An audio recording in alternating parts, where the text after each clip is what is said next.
आज इंग्लिश में बात करते हैं कुछ ऐसे अल्फाजों के बारे में जो नाउन भी होते हैं और वर्ब भी होते हैं और जो हमें बड़ा कंफ्यूज करते हैं। मगर ये बात करने से पहले मैं डिस्कस करूंगा कि नाउन और वर्ब है क्या। नाउन किसी भी जगह, चीज, शख्स, जानवर का नाम। बहुत ही सिंपल। नाउन चेयर, अली, ये सारे क्या है? इंग्लिश में किसी भी चीज का नाम नाउन होगा। और दूसरे नंबर पे इंग्लिश का सबसे पावरफुल वर्ड जिसको हम कहते हैं वर्ब, जिसके बगैर जुमला बनना इम्पॉसिबल है।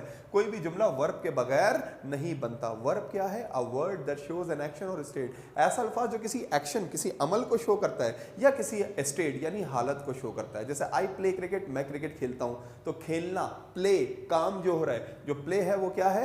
वर्ब है। इसी तरीके से आई एम टीचर, मैं टीचर हूं, एम क्या है? यहाँ पे स्टेट को शो कर रहा है, कंडीशन को शो कर रहा है, तो एम यहाँ पे वर्ब है। अच्छा, कुछ ऐसे अल्फाज होते हैं, वापस आते हैं बात पे, कुछ ऐसे अल्फाज होते हैं जो नाउन और वर्ब दोनों होते हैं, यानी नाम भी होते हैं और काम भी होते हैं। कुछ ऐसे अल्फाज होते हैं जैसे कि एड्रेस। एड्रेस का मतलब है खिताब, खिताब करना। एड्रेस, खिताब को कहते हैं कि भाई उसने अपने एड्रेस में कहा था, in his address he said. Address, खिताब। और एड्रेस खिताब करने को भी कहते हैं, यानी एक वर्ब भी है खिताब करना। He is addressing to the nation, वो कौम से खिताब कर रहा है, यानी इसकी सेकंड और थर्ड फॉर्म भी बनती है ईडी लगा के। रेगुलर वर्ब है। रेगुलर वर्ब कौन से होते हैं? जिनकी सेकंड और थर्ड फॉर्म ईडी लगा के बनती है। जैसे एड्रेस, एड्रेस्ड, एड्रेस्ड, और आईएनजी भी बनेगी एड्रेसिंग।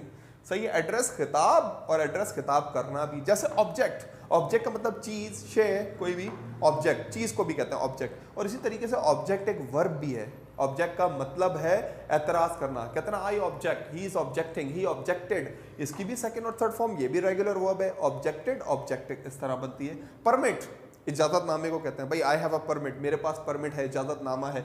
परमिट कहते हैं इजाजतनामे को, और परमिट इजाजत देने को भी कहते हैं। आई परमिटेड हिम, ये भी ईडी लगा के बनता है सेकंड और थर्ड फॉर्म, ये भी एक रेगुलर वर्ब है। तो परमिट इजाजतनामा और परमिट इजाजत देने के लिए भी इस्तेमाल होता है। जैसे प्रेजेंट, प्रेजेंट का मतलब है मौजूदा, एक नाउन है भाई, सही है भाई, प्रेजेंट एक। और एक प्रेजेंट का मतलब पेश करना भी होता है, एज अ काम, as a verb, as a action भी यूज होता है present.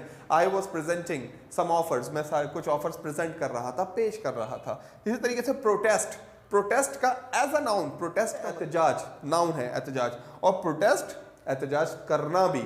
Okay, protest, in his protest, okay, we will do protest, हम एहतजाज करेंगे। We are protesting, we protested, यानी इसकी सेकेंड और थर्ड फॉर्म भी ईडी लगा के बनेगी। सो प्रोटेस्ट एहतजाज, और प्रोटेस्ट एहतजाज करना एक नाउन भी है, एक वर्ब भी है। जैसे सस्पेक्ट, सस्पेक्ट कहते हैं मुश्तबा, मशकूक शख्स को, ही सस्पेक्ट। अमेरिकन मूवीज में आपने अक्सर सुना होगा ये वर्ड सस्पेक्ट, मुश्तबा, जिसपे शक हो। ओके, और सस्पेक्ट शक करने को भी कहते हैं। I am suspecting on you, you are suspecting on me. तो सस्पेक्ट मशकूक, मुश्तबा, और सस्पेक्ट शक करने को भी कहते हैं। इसी के साथ स्टफ, बड़ा ही कॉमन वर्ड है स्टफ, सामान को कहते हैं, जो हमें पता ना हो, जैसे सामान को कहते हैं स्टफ।